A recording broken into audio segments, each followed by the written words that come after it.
Nick Sachs is back and Happy is here for season 2. One of the best shows on television because let me tell you, Sonny Shine is ready to take us to his rainbow kingdom while Smoothie might be back in full force with a new persona.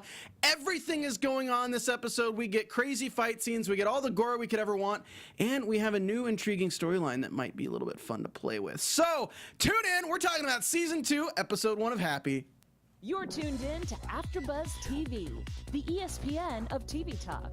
Now, let the buzz begin. Welcome to the Happy After Show. Guys, I am so excited to talk about this show. I missed out on it in season 1 when it was airing, but I'm here now because I binged it, and then season 2 was coming out. I was like, I need to talk about this show. It's only me tonight, but we should have a full panel starting next week. Schedules just did not align. Maybe Mercury's in some dumb retrograde or some bullshit like that. This will be an explicit after show because Happy is a very explicit show. If you're watching this show with your kids, I severely question a lot of things about, well, maybe over the age of 14, whatever. But this show is insane. It's one of my favorite shows on television, and I'm really excited to talk about it. So much happened in the episode. I'm your host, Stephen Lemieux. In case you don't know me from the other shows, I covered The Gifted here, Deadly Class, which is another sci-fi show.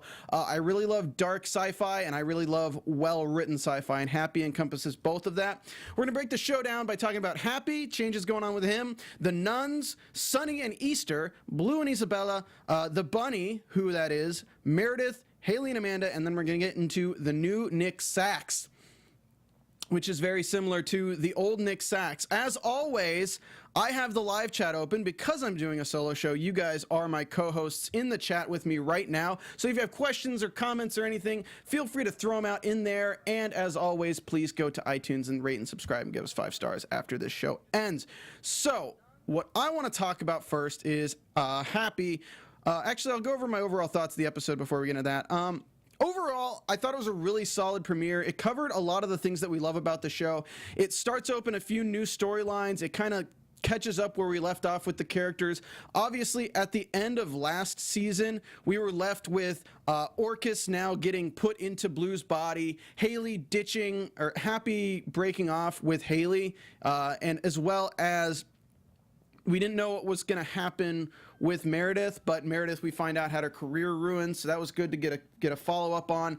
And we didn't know how all the events of season 1 would really affect Haley, so I'm glad that we're treating this as if this is somebody in a real-life situation that went through something like this and is now lashing out because of dreams, because of different reasons. Like, I can't imagine a child going through this and coming out completely unscathed, let alone even if it's Nick Sachs' kid. So, lots of good stuff in this episode. One of my favorite fight scenes of the series so far. It's very there's a series at the top of my tongue that it reminds me of, but with Nick just accidentally killing people, just amazing. So let's go ahead and first talk about Happy because he's the shortest one to get through. So with Happy's really just the same.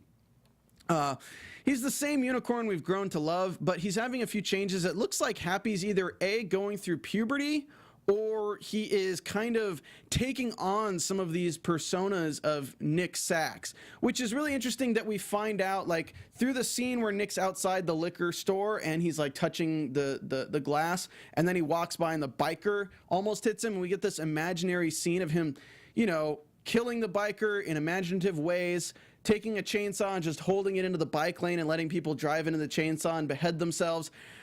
I really thought it was interesting that they made a choice to have Nick have an imagination this season and also have Happy be able to witness it. So when Happy comments on the fact that he lives within Nick's imagination, has to experience those things too, I feel like this is going to bring about huge changes within Happy himself, because that's going to be a big plot point later in the series, I'm guessing, because this has been Happy going from the most ignorant of the world characters in season 1 to slowly coming to terms with some stuff. And now even season 2, it's interesting that Happy doesn't believe that Sonny Shine is a bad person. And he says that later in the episode, that him and Haley still believe that Sonny Shine is a good person, which I found kind of alarming and interesting that they're going to be playing into that later, because if Sonny Shine comes along the road into Haley's life, or if he's doing something that Happy doesn't really try to think skeptically about, it might lead to some really bad situations for everyone on the show. So it's kind of interesting how they're playing with the character right now. Obviously, we still have the situation where Nick will use Happy to get surveillance and act upon it, but he's still kind of strung out and coming into the terms with being sober for 6 weeks, or sober-ish for 6 weeks, so he's not really thinking the best right now, but it is kind of an interesting way to handle the character. Moving on, we got the nuns, which we open the episode with these nuns sitting in a circle praying, obviously terrified, and then they start running. Unfortunately, on my cable, it goes from, "Sister, you have nothing to be afraid of," and then them just running with bombs on their chest. So, unfortunately for me, I didn't get the whole story, but as soon as she's in the interrogation room and talking about what happened, it gives us kind of the whole story. We introduce the character, the bunny, who has a pink-red eye, who basically strapped the bombs to their chest and said, "Hey, you guys have to find the detonator, and if you find the detonator, whoever sets it off blows up and everyone else is saved." Obviously, this is not the case in this episode, where the nun finds the detonator. We think that she's going to kill herself, or we don't actually know. I don't know what's going to happen at that point, because I probably missed a point where they're explaining things. And she blows up. I mean, she doesn't blow up, everyone else blows up, and she's the one left standing, only to be taken in by the two most inept cops ever, the delightful detective duo that are on Sonny's payroll, and because I believe that's from season 1, they were on Sonny's payroll, and they're basically just questioning her like idiots, because they just want her to try to get something out of her, because the bunny doesn't want her talking, and if she talks, she's probably going to die, and talking to the cops is probably going to lead to the nun's death. It'd be interesting to see the nun get into play with Nick Sachs, but I don't know if they're going to connect those storylines sooner rather than later, or if they're just going to brush the nun under the rug and pretend that, and just assume that she got ousted. It is an interesting storyline because it plays into Sonny Shine with his plan that he set in motion through doing the Easter killings. So he's still the boss of the bunny at this point, which at this point in the episode we don't know, but the bunny revealed at the end is Smoothie, who takes his job very seriously and does not want revenge on Nick Sachs at all. He doesn't even know where Nick Sachs is. Who's Nick Sachs? I don't know. So Smoothie had set this plan in motion where it created a big negative field of view around Easter. So Easter is kind of under the spotlight in a bad way, because all the nuns were on an Easter egg hunt, and then they exploded on Easter. Not a good look, right? So Smoothie's plan was to give a negative spin on Easter so Sonny could go to the Vatican dressed in the most papal of outfits with a pink tinge and pitch his entire idea for Easter to the Pope, which the Pope is now behind. But in full Sonny fashion, he brings in the little boys. In full political commentary fashion, we have all of the priests look over at the little boys doing the slideshow and the music. He pitches to the Pope that we are going to get a new Easter, a better Easter, the Black Friday of Easters, the Christmas of Easters, a multi-global $1 billion-dollar holiday surrounded by gifts and tons of things to make Easter back on the map. Because let me tell you, the Christians, they own the IP. In fact, they haven't had a boon. This Easter hasn't looked this bad since Mel Gibson telling the story of Jesus. There was a good amount of political or religious condescension in this scene that is just made amazing by the way Sonny portrays his character. I really love is Christopher Fitzgerald, I believe, is the actor who plays Sonny. Yeah, Chris Fitzgerald plays Sonny, and he does such a phenomenal job at the most punchable character ever. It's kind of eerie how entertaining yet hateable this character is. Also, I gotta hand it to the direction in this scene too, because they did a very obvious sexual camera angle connotation of him on his knees in front of the Pope, and then with the priest looking at the children. They've been so good at the satire of different political news. Obviously, we get into the next line of the episode where Sonny says, "We're going to make Easter great again," which I believe is going to be the centralized theme of this season. Of this is now the Easter-themed season, as last season was, of course, the Christmas-themed season with the bad Santa, the very, very bad Santa. Now we have the bunny, because they're going after Easter. Also, with Make Easter Great Again, I loved the line where it's like, make Easter great again for the first time. Because, like, honestly, who's going after Easter and saying it's, like, the best holiday of all time? So this kind of is where Sonny's coming from. They have some diabolical scheme around it because we're introduced to this man whose name is... Why can't I find it in my notes? Scooter Sterling. So Scooter Sterling we're introduced to with his publicist, where he's complaining about Easter fundraising not getting as much budget and not making enough money this year. And he mentions that not all of the money goes to the kids. So apparently they're in a fundraising nightmare where somebody called the organization out for not giving all of the donations to the children. The publicist is obviously not really on his side, where he says, we have things that we have to pay for. We have the working funds and everything like that. And then he sees what he thinks is a call girl out in the back, and she obviously knows that he has a history of paying for women, paying for sex. So that's probably where the millions of dollars to the Easter fundraiser for kids is going. A lot of this is tying in with Easter and children, and we'll get into that as well when we talk about Haley. But what we need to know about Scooter Sterling is he's kind of a creep bag, and he gets taken by the bunny. The next time we see Mr. Scooter Sterling is in a cage, naked and soaking wet, with the bunny walking in and watching him just in time to see Sonny there dancing and checking out on his favorite employee, who, after the reveal, we find out is Smoothie. It's interesting that Sonny's still definitely keeping tags on Nick and Meredith. He asks where Meredith is, and Smoothie immediately knows. He says, sorry, not Meredith, Amanda. And he knows immediately where Amanda is. He knows about Meredith. He knows that Sonny has cost Meredith her job and ruined her reputation and got her kicked off the force. Sonny mentions that he maybe should have just killed them both and just been done with it, and mentions revenge, and Smoothie is then ending the episode on a creepy smile, saying that he does not have a vengeful bone in his body because it was shot off. Yeah, Smoothie is definitely a creeper. Very, very, very great portrayal of this character by Patrick Fischler. He was one of the most captivating characters in season 1, one of the best portrayals on there, and I'm really glad that they decided not to kill him off in the finale because we could see him in this season.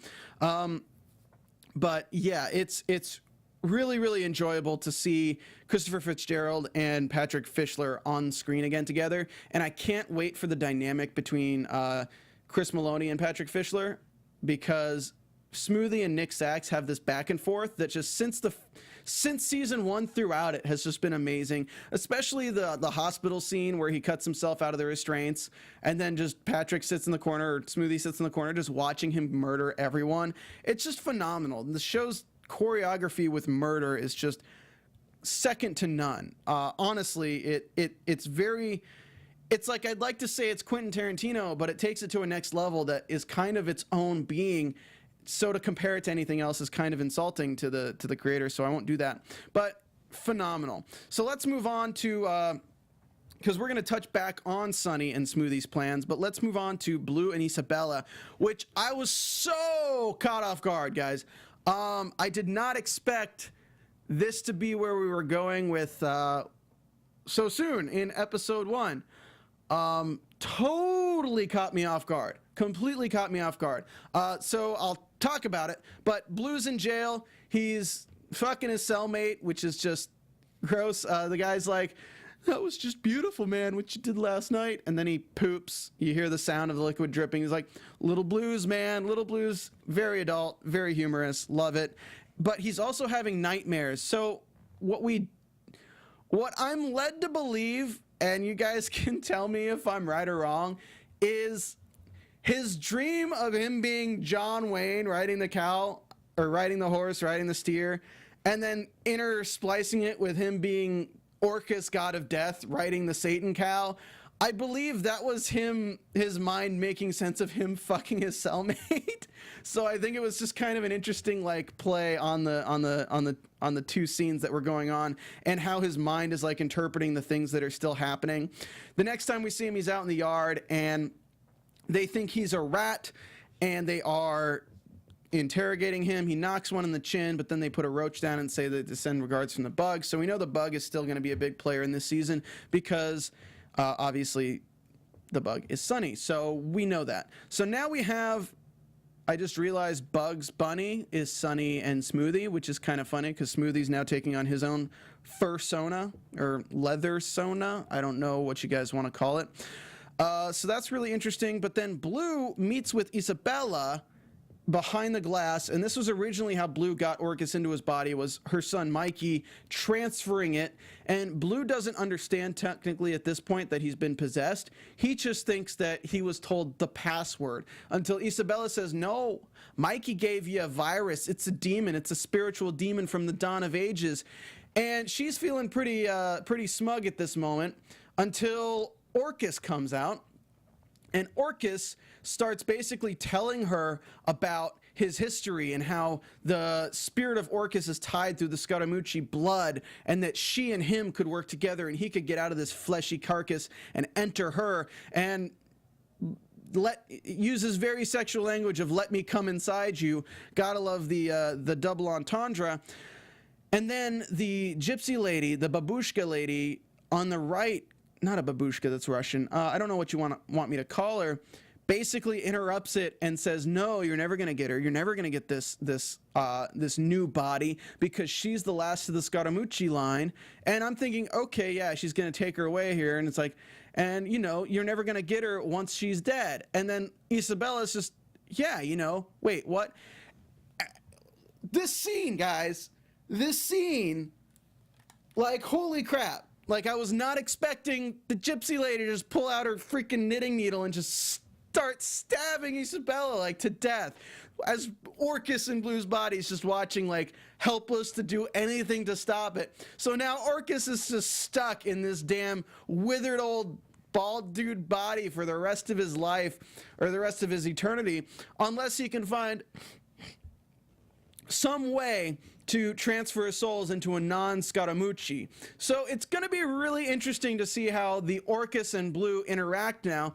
I'd love to see it kind of like, and I think they're teeing it up like this, if Orcus is the happy to Blue, so like Nick has Happy, which is the imaginary friend following him around, but if Orcus becomes that to Blue, but then they can switch the body at any time and they can work together, kind of like symbiote Venom style, this is going to be such an entertaining season because I think we're just going to get so many great scenes between Blue and Nick Sachs where he's not going to know what the fuck is going on. It's going to be absolutely insane, and I'm looking forward to it. So that's kind of where we leave off with Blue this episode. I'm excited to see how Blue starts running this prison because I think that's what's coming. And once the bug learns that Orcus is out, I think there's going to be some interesting things going on because we don't know if Orcus is on the side of the weird Teletubby monster things. We don't know what his deal is. So I'm not quite sure how that power dynamic is going to play out, and I think we're going to get into it later in the season, so I'm pretty excited about that. Let me know what you guys think in the chat. I am watching the chat. We got Renji90998 saying, I knew this show was violent since season 1, but they kicked it to an 11 on the first scene. Absolutely. Blowing up nuns on Easter is definitely a fun way to start the season. It was very reminiscent of Kingsman, where they blew up everyone's heads in the first movie. Spoiler alert. Excuse me, fighting allergies this whole day. So it's been pretty entertaining. If you guys want to, though, next week go to iTunes, rate and comment, give us 5 stars. As always, we do these after shows absolutely for free, so the only way you can help support us is to hit that thumbs up, to share with your friends if they watch the show, to subscribe to the channel. Right now we're on AfterBuzz TV, sci-fi and fantasy superheroes. So obviously if you are wanting to support this, go ahead and hit that subscribe button. Comment after the video's over. I'll comment back with you. Also, you can follow AfterBuzz TV on Twitter at AfterBuzz TV, and we're getting a Patreon launch soon, so we can continue to bring you all these shows for free. So please help support us because we're going to keep covering the shows that you love. So I'm going to go ahead and bust into talking about, well, we've already talked about the bunny. Let's talk about Meredith.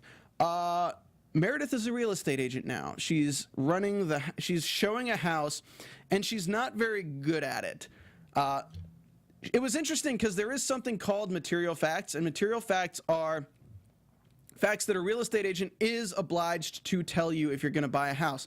So objective facts and material, I think it's objective and material. So if somebody dies in a house, a real estate agent, if they know about it, have to tell potential buyers. So it was really funny seeing her being like, oh yeah, and there was a triple homicide in this house. You know, like somebody broke in, totally tweaked out on PCP, just murdered them all, you know. But the chances of that happening again are just like slim to nil. But it happened right here in this very open kitchen.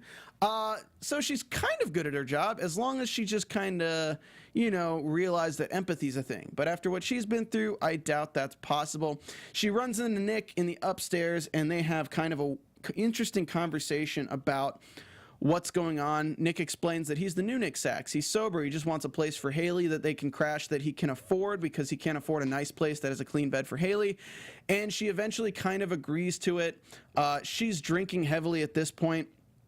And she's interested in his philosophy on life where he kind of says there's always going to be a cockroach no matter what, which is kind of similar to the series where, you know what, they take out the Santa, there's still going to be the bug. They take out the bug, there's still going to be Orcus. They take out Orcus, there's still going to be the bunny. You never get rid of the bad people. There's always going to be another asshole out there, which is, I believe, how they said it. So Meredith is doing this real estate job, and then we find her going home at the end, and her entire house is just the red thread corkboard kind of style in a 3D motion, all leading back to Sonny Shine. So she is totally on to the whole conspiracy going on, and she is definitely going to start finding out some key information and putting Happy on the right track. I feel like after Happy gets back into the game, she's going to start using him and manipulating him to achieve her mission. So Happy doesn't really seem to care about the legal aspect of everything, and I think she still does. I think she wants to take down the entire organization, get her badge back, and wipe out all the corrupt police back at the station, along with the delightful duo of detectives. And I don't know if she's going to be able to do it, but it's certainly going to help her to do it if she has Nick Sachs on her side. So we're going to kind of see where that goes, but we also see that she's got the blob in her water tank. She collected some blood from the alien weird penis phallic Teletubby things, and she's got it suspended in her water tank, and it's still alive. So I'm really interested to see if she did a DNA test or if she like tested anything or what's gonna go down with that. Also interested to see if they know where that blob is through connection or if that blob is monitoring her, because we don't know if it has a telepathic connection or what the deal is. So that's going to be kind of a weird storyline to dive into later. So back to the Sachs family. Haley's acting up at school, and luckily Amanda's not there to go to the parent-teacher meeting, so of course Nick Sachs goes, and he pulls the 21st century parent bullshit, which is great. He's such a good like millennial parent in this scene where it's like, oh, you know, you're just talking down to us, you know, she's not at fault, it's you guys and you pearly gates and you marble podiums you put stuff on. My girl's amazing. And the teacher gives him the line of, we need to be able to converse like adults and debate like adults and conversate and compromise. Haley eventually admits to the fact that she broke all the windows and she's been playing the mental games and mentally torturing everyone around her in the school. And Nick agrees that maybe it's time. They basically kick her out of the school for her doing that. Nick's none too happy, but when he takes it to Amanda, Amanda's actually way more understanding than I would have expected. Amanda says maybe it is the best place for her because she has been through something traumatic, but it's 40 grand a year. How the hell is she gonna support 40 grand a year? Well, that's a problem for Nick to figure out because Amanda is also dealing with post-traumatic stress disorder because she was part of the leather rave with the weird Teletubby flesh penis things. So she's going through her own weird stuff, and obviously she's at a dentist where they serve kids and they have Sonny Shine on the TV, and everybody loves Sonny Shine. Don't you love Sonny Shine? I love Sonny Shine. Go ahead and subscribe to Sonny Shine. Can't even say it unless I'm Sean Connery. Sonny Shine. Let's go ahead and talk about the end scene though, where Amanda assures Haley that everything's totally all right and nothing's coming after her anymore because they got all the bad guys. Wrong, they didn't get all the bad guys because Smoothie's right outside the window in the bunny suit, being an overall creepy son of a bitch. And what I didn't actually realize until now is going into the Nick storyline, the bunny wasn't even involved with what was going on with the organ donations. So let's go ahead and get into the new Nick Sachs. So Nick Sachs is trying to deal with his sobriety. He's going through it every way he can. He's a cab driver. He doesn't know what Uber is. Life is hard, but he still has free coffee and he still has free donuts from the AA meetings, and he likes to talk to himself, and especially when he's talking in a cab about whacking people and somebody's in the back, doesn't go too well until somebody asks him, hey, find a girl for me because mine ran away. So he agrees for $1,000. We see the bunny in the background. I didn't realize until now that the bunny was unrelated to that whole organ harvesting thing. It was just Smoothie keeping tabs on Nick. So when Smoothie lied about following Nick at the end of the episode and wanting revenge, we're definitely going to get some really interesting stuff, and it might screw over Sonny's shine because he's not telling Sonny that he's monitoring Nick and wants revenge. I think Sonny's completely bought into the fact that Smoothie is a professional and doesn't want revenge. So Nick is dealing with all of this stuff. Finally uses Happy to find out about that stuff, find out what was going on. Big bucket of ice, but no soda. And a yellow dude? Was he Asian? No, that's offensive, Nick. So Nick goes up, doesn't want to kill anybody. He wants to use debate and words like adults and compromise until a guy runs at him with an axe and he throws him behind him, only to have him impaled on the forklift, which then leads another guy to attack him. So he throws the guy, fights him for a bit, and throws him. Actually, no, I forgot. He pulls the guy off the forklift, drenching the entire floor in blood, which now we have this really interesting fist fight sequence where he's like half breakdancing, half spinning, half like seemingly drunk, just can't stand. I felt like Zoolander when it's like, they're breakdance fighting. That's what it felt like, until finally he throws the guy under the trailer. Meanwhile, the other guy gets up just in time to take it into gear and run over him. So he decides that he's not going to kill the next guy. Let's just wrap this chain around his neck to keep him there. And then the forklift turns on from the guy trying to get up again, and it hangs him slowly. And he just kind of realizes that he's back covered in blood and surrounded by dead bodies. Oh well. The guy who lured him in the first place ran away, but we're left with the rabbi just sitting there terrified, telling him about the average cost of a spleen on the black market, which is about $500. But kidneys, kidneys on the other hand are worth a great $100,000. Shout out to people in the chat. M Purist says the maturing of Happy is interesting. Imaginary puberty. Yes, we were talking about that earlier, but Happy is experiencing Nick's imaginations, and I feel like Nick's imagination is rubbing off on Happy, and Happy will eventually turn into something that can be used for evil in terms of Nick's mind, whether it's giving people psychosis or putting stuff in their brains. We'll see. Renji says, kind of makes you wonder what happens when an imaginary friend grows up. Yeah, you don't know what's going to happen when Happy grows up. Will his horn get longer, or will he get an imaginary friend of his own? We do see that every kid at that school had an imaginary friend, which I thought was a really nice touch, especially when the bear looks at him and is like, what's wrong with your kid? Loved it. So back to Nick killing everybody at the refinery. We get this new idea that Nick is going to pay for Haley's school by whacking people and selling their organs, which sounds like a perfect thing for Nick Sachs to do to get back to the old Nick Sachs, which he never really went away for because it's only been 6 weeks, so I guess we'll see. Plus, Haley's going to go to this school. And tying it all together, let's go ahead and move into predictions right now, where obviously this is a very... Your AfterBuzz TV prediction. Very severely Christian-oriented show at the moment, with Sonny Shine wanting to preach the new Easter. We have the Pope involved in the Vatican. We have the bunny. And now we have Haley going to a school for young Christian girls. Sounds like stuff could go really bad really quickly, because I feel like the school for Christian girls is not a good place at all.